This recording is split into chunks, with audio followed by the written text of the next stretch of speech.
Ati Mbili Tanali Niganya Gana Polati Puloma. Pali zokamba zambiri zimene zikumveka zokhuza imfa ya Walycris. Kodi mnyamata ameneyi anali ndani?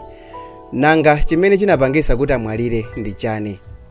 Walycris anabadwa mchaka cha 1997 ku chipatala cha Queen Elizabeth mu mzinda wa Blantyre, ndipo zina lake la pansonkho linali Wilson Laifo, ndipo amachokera mboma la Machinga.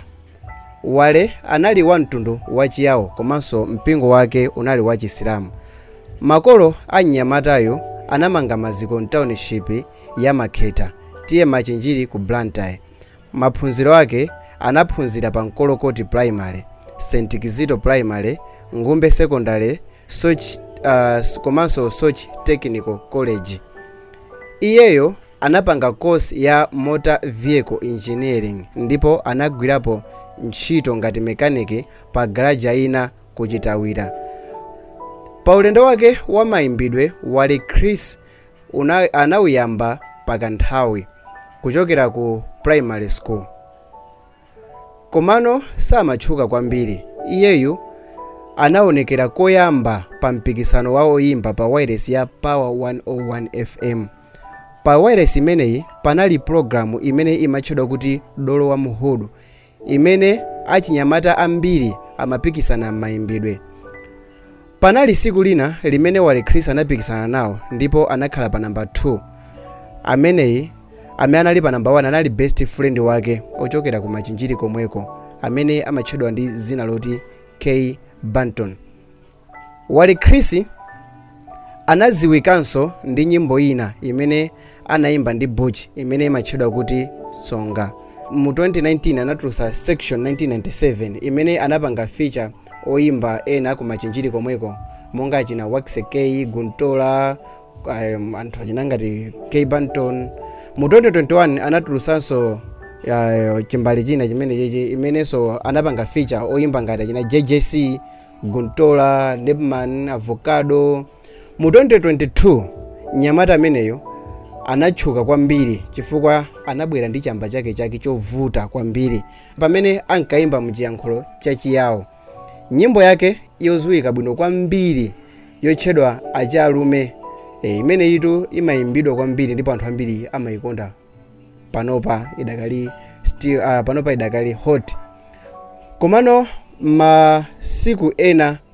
masiku atatu asadachite ngozi, Walycris adatulusanso nyimbo ina imene imatchedwa kuti Mbumu.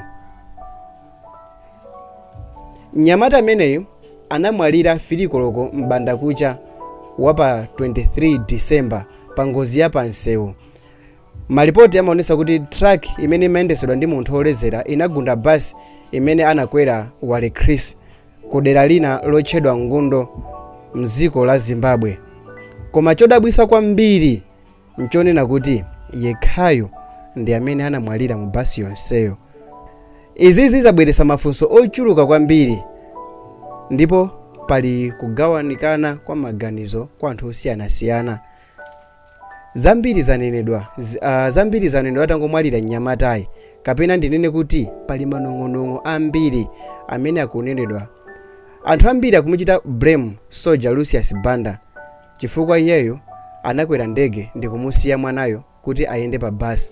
Ndiye anthu ambiri akumafunsafunso lokuti ndi chifukwa cha Lucius Banda analola Walycris kuti ayende pa basi pamene iyeyo anakwera ndege.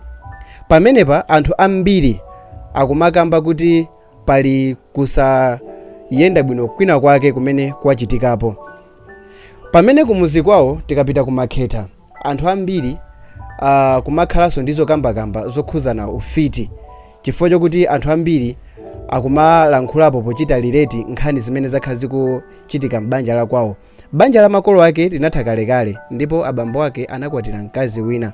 Mbuyomu panali kusamvana pakati pa Walycris ndi mayi yake omupezawa pa nkhani yolimbirana plot. Atapita kukasuma ku khoti, akhoti anagamula kuti malowo ndi ana ndipo mkaziyo sizikumukhuza.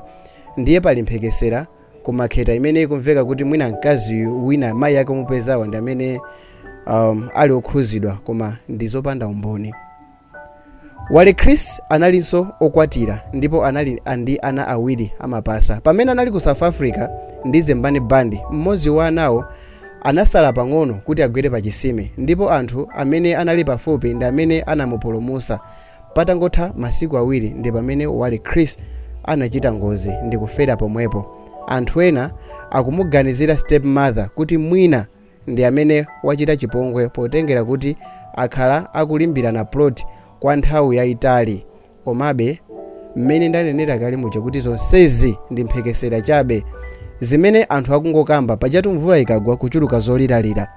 Komanso tiziwe kuti nkhani za ufiti always zimakhala zopanda umboni kuno ku Malawi, kaya ndizoona kaya ndizaboza, ifeyo tilibe nazo umboni chifukwa nkhani za ufiti zimakhala zongoganizira. Tamva kuti anthu ena kunena kuti Matse anamwalira pa 23 May, uyunso amwalira pa 23 December, ndiye kuti imfa imeneyi ndiyochokera kwa Satana. Ena mpaka kumaonjezeranso kuti Grace Chinga anamwalira pa 23, Mafunyeta pa 23, komano sizoona chifukwa chokuti Vic Male anamwalira pa 24 May mu 2005, Mafunyeta pa 11 August 2013, komanso Grace Chinga pa 16 March 2016.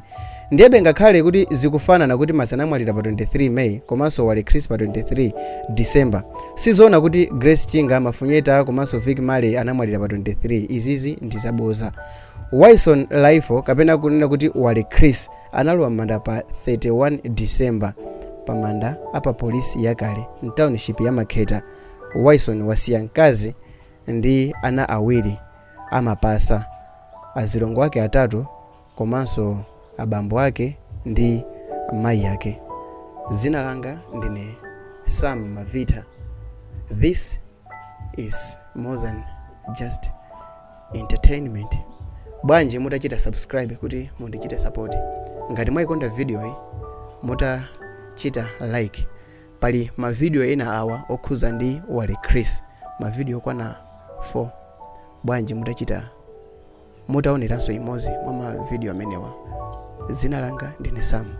Iyi inali video yomaliza kupanga yokhuza ndi Walycris. Kufikira mu ma video anga ina osatirawa. Tionanezo ntawina. Bye.